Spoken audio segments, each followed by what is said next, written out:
Hello guys, welcome to Generation Unravel. In this video, I'll be showing you how to end your Prime Video relationship and how you can, your subscription membership, and how you can also get it back. So let's head over to our Prime Video app so that I can show you just what you need to do. And now here on our Prime Video app, next you need to do is click over to your profile picture over here on the top right, and now you need to click on the settings, which is the gear icon up there, and now click on manage account so you can see all the things you need to manage, such as your payment.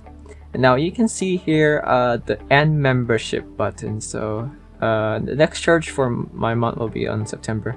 So I have two options now, whether to keep the membership or end on September, because it would be unfair to pay something and then just have it immediately cancelled, don't you think so?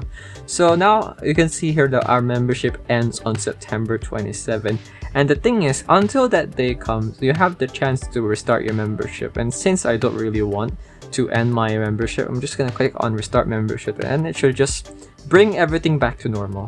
And that is how you end your membership on Prime Video, and how to restart this as well. I hope this video helped you. Like, comment, subscribe if it did. This is Generation Unravel. See you in the next one. Bye-bye!